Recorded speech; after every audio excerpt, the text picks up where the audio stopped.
तो दोस्तों, Amethi news group में आपका हार्दिक स्वागत है।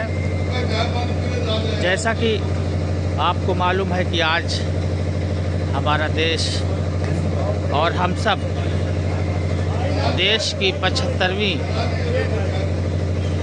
गणतंत्र दिवस मना रहे हैं। आज ही के दिन देश में संविधान लागू हुआ था। नगर पालिका में भी सवेरे ठीक 8:30 बजे यहाँ की चेयरमैन मनीषा जी और ईओ रविंद्र कुमार जी ने झंडारोहण किया और उसके बाद पालिका अध्यक्ष, ईओ और सभासदों ने देश की बात की, संविधान की बात की, देश में लागू योजनाओं की भी बात की। लेकिन भारत को जो संपूर्ण प्रभुत्व संपन्न जरूरी था समाजवादी कि नगर की विकास पे बात होती, यहाँ की समस्याओं की बात उठाई जाती, बनाने के वो बात शायद नागरिकों को सही ढंग से नहीं उठाई जा सकती। सामाजिक, आर्थिक और राजनीतिक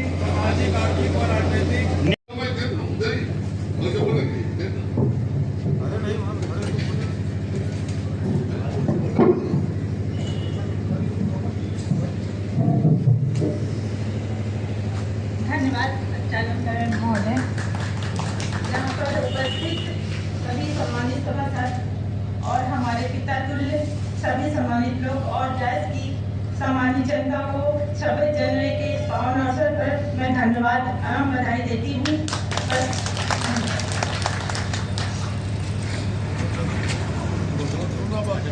आप करोगे वह कर दिखाया है मित्रों जो बड़े बड़े लोग नहीं करते हैं।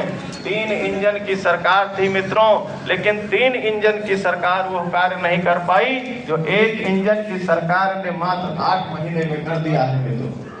आप सभी से निवेदन है कि एक बार धर्म की रक्षा के लिए, जायज की रक्षा के लिए आप लोग इनका सहयोग दीजिए मित्रों, इनको प्यार दीजिए। आशा ही नहीं पूर्ण विश्वास है कि जायज इस पंचवर्षीय में जायज एक नया कीर्तिमान स्थापित करने जा रहा है मित्रों। इन्हीं सब बातों के साथ मैं अपनी वाणी को विराम देता हूँ। जय हिंद, जय भारत। आपको कितना मैं धन्यवाद दूं कि आपने वाकई आज के इस पावन पर्व में जो सत्यता है उसको बयान किया। मैं बहुत देर से उनका इंतजार कर रहा था। राजू भाई शायद हो गए, रणबीर हो गए। मैं मोहम्मद अहमद साहब से चाहूंगा कि वो भी अब इसी कदार पे तेज चलावे और एक इस बहुत कड़कड़ाती ठंडक में आग कर रही श्रीमती मनीषा सिंह जी जो नगर पालिका परिषद जायज की अध्यक्ष हैं, हमारे ईओ साहब, हमारे सभी सम्मानित सभासद गौड़ भाई, हमारे साथी भाई और यहाँ की जायज की जनता। जैसा कि अभी हमारे नीरज भाई ने सब बता दिया कि धर्म के होना चाहिए, सही बात है, होना चाहिए, लेकिन इतिहास के पन्नों को समेट के रख दिया गया है।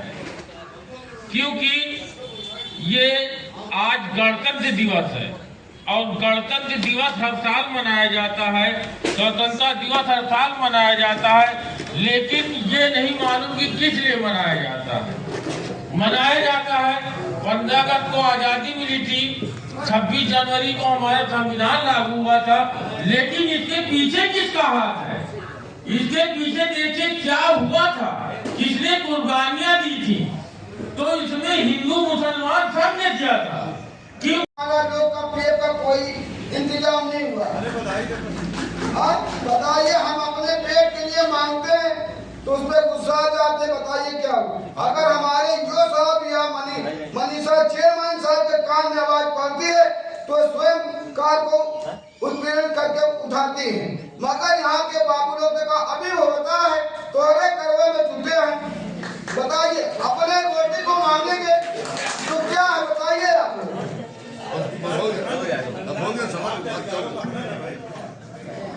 धन्यवाद, आपने कुछ पीड़ा भी रखी। वैसे ये मौके शासन, दूसरे प्रशासन में दोनों को बधाई देता हूँ।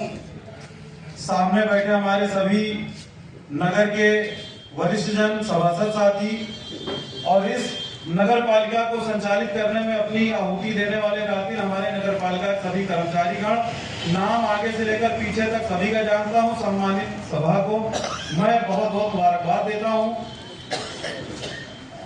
गणतंत्र दिवस के अवसर पर अगर अपने मौलिक अधिकारों की बात ना की जाए, देश की बात ना की जाए, शहीदों की बात ना की जाए, अपने देश में संविधान की बात ना की जाए, उसकी प्रस्तावना की बात ना की जाए, तो ये मेरे ख्याल से गणतंत्र दिवस को मनाने का कोई औचित्य नहीं रहता है। सबसे पहले ये होना चाहिए था कि जैसे ध्वजारोहण कर चुके थे ये साहब, हमें सबसे पहले संविधान की प्रस्तावना पढ़नी चाहिए थी। खैर लेट हो गया, अभी आपसे गुजारिश है कि संविधान की प्रस्तावना पढ़वाई जाए सबसे, क्योंकि साल में एक दो अवसर ऐसे आते हैं जिसमें हमें संविधान की प्रस्तावना पढ़नी पड़ती है। संविधान के प्रस्तावना के प्रथम पेज पर लिखा है कि हम भारत के लोग भारत देश को धर्मनिरपेक्ष, पंथनिरपेक्ष और धर्मनिरपेक्ष बनाएंगे, और इसके लिए हम लोग अपने आप को आहुति देने के लिए भी तैयार हैं।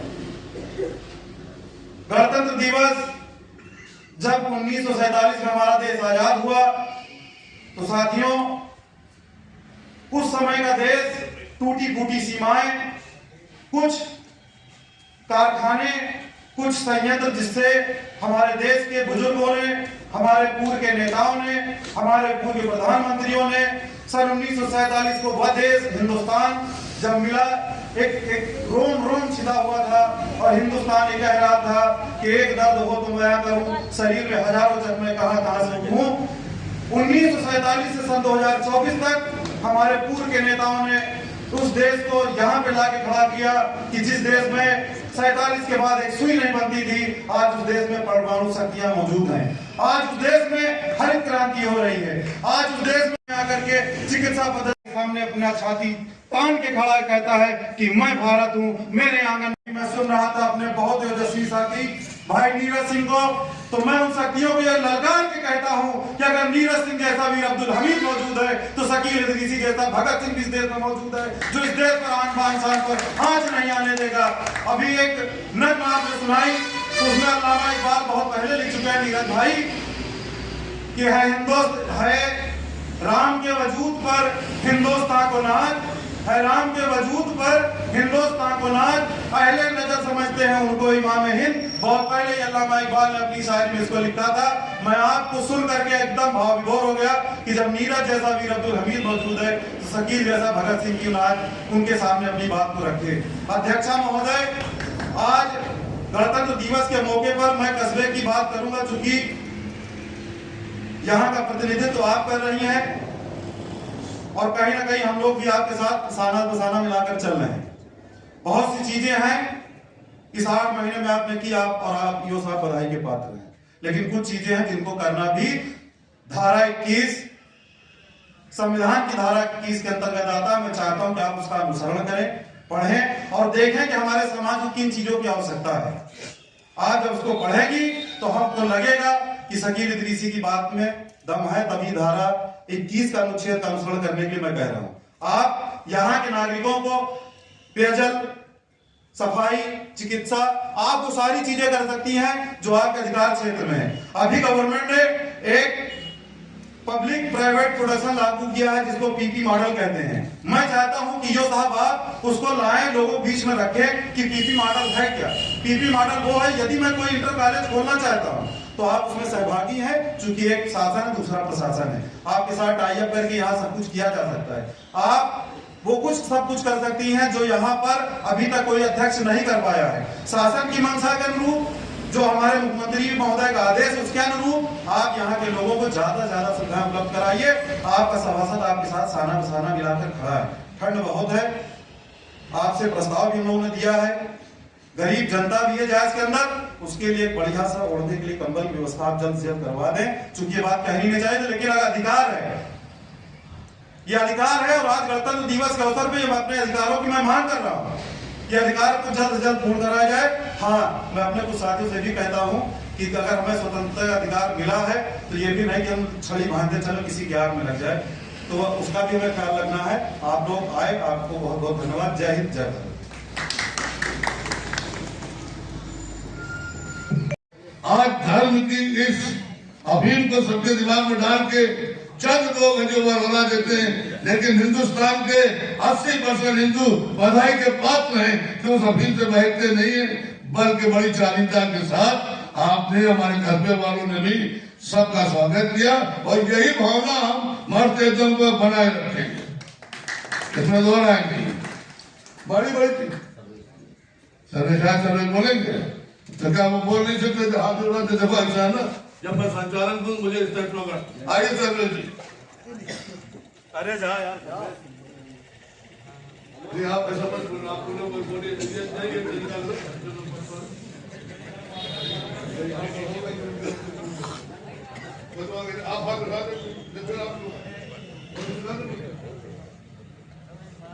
साथियों, सबसे पहले हम मंच के माध्यम से अपने नवनिर्वाचित चेयरमैन और ईओ साहब का स्वागत करते हैं और अपने सभी साथियों, सभासद को और कर्मचारियों को। जहां बात देश की आज़ादी की हो रही है, गणतंत्र दिवस की हो रही है, तो जाहिर सी बात है कि बहुत सारे लोगों ने कुर्बानियां दी हैं और उसके साथ साथ बहुत सारे लोगों का नाम लिया गया।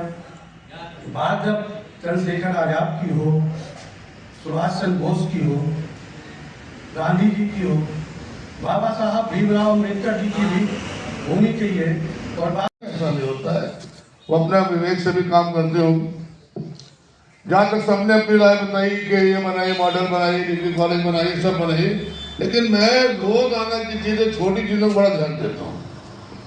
ये जायज का जो संतोष रोड बने हुए लगभग आज हो गया है 10 साल। मैंने के पहले सुनिए, तो चलते ठोकर लगती, रुकेगी नहीं, बात नहीं रुकती है, बात जब आएगी उठेगी। इसका कहीं ना कोई प्रस्ताव दिखता है, जहां पर नल लगवा दिया जाता है उनसे पैसे काटते हैं, वो आपको पैसा देते हैं, तो जो आपका कर्मचारी वहां गड्ढे करता है, यहाँ तक कि वो इंटरलॉकिंग की ईंटें तक लेके चला जाता है। आने जाने वाले लोगों को ये परेशानी होती है कि वो जा रहा तो ईटा तक नहीं है, कूटता तक नहीं, तो पैसा तो फंड आपके जमे होता है। किस अधिकार से पैसा ले लेते हैं, जब वो नहीं लगाते घंटा को एक पैसा ले लेते हैं। और एक दिन से नहीं, आज आपका कार्य अभी 8 महीने, इसको मैं 10 साल से उससे पहले देखता रहा हूँ। तो उस तरह चले, आपने टैक्सेस ले, पूरे ले जो आपके हैं, लेकिन सुविधाएं देने भी आपका फिर कर्तव्य है, जहां तक आपका शासन करना है। सूफी और भक्ति परंपरा के महान संत, प्रवर्तक, महान सूफी संत, महाकवि मलय मोहम्मद जायसी और भक्ति परंपरा के महान संत गुरु गोरखनाथ जी की सदैवी को नमन करता हूँ और अपने को गर्व महसूस करता हूँ, मुझे यहाँ पर सेवा करने का अवसर मिला है। आज इस ऐतिहासिक दिन पर उन वीर सपूतों को मैं नमन करता हूँ, उन संविधान निर्माताओं को मैं नमन करता हूँ, जिनकी वजह से आज हम स्वतंत्रता की सांस लेने के लिए और अपने अधिकारों को प्राप्त करते हुए अपना जीवन यहाँ पर बहुत खुशहाली के साथ व्यतीत कर रहे हैं।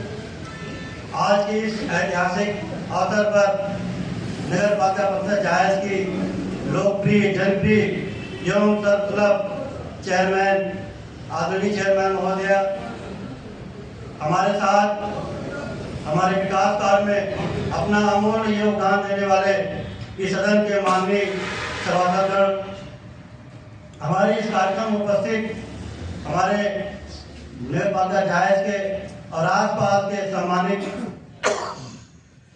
जनता, पत्रकार महोदय और इस नगर को अपनी कर्मठ एवं परिश्रम से और बढ़िया बनाने के लिए, बहुत बेहतर बनाने के लिए प्रयासरत हमारे नगर पालिका के समस्त कर्मचारीगण और इस कार्यक्रम का संचालन करने वाले वरिष्ठ समाज सेवी, लोकप्रिय आदरणीय एडवोकेट इशरत साहब, आप सभी को गणतंत्र दिवस के पावन अवसर पर हार्दिक बधाई देते हैं।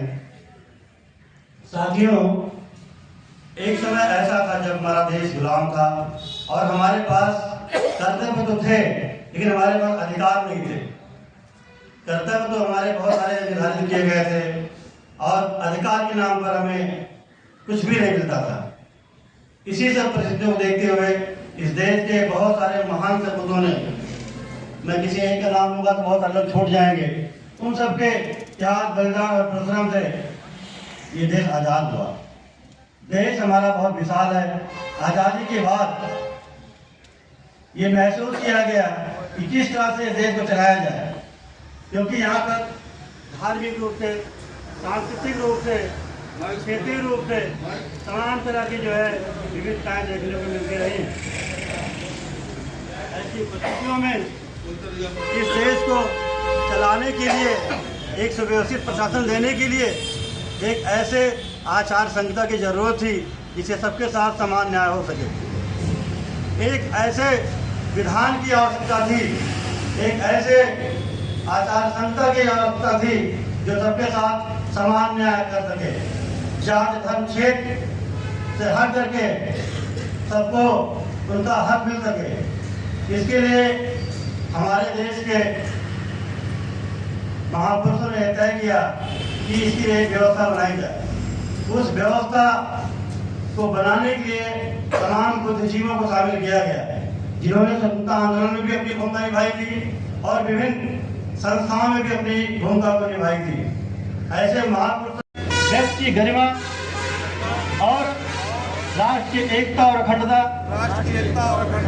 सुनिश्चित करने वाली बंधुता बढ़ाने के लिए दृढ़ संकल्प होकर अपनी इस संविधान सभा में आज तारीख 26 नवंबर 1949 ईस्वी को एतर द्वारा इस संविधान को अंगीकृत, अधिनियमित और आत्मवर्तित करते हैं।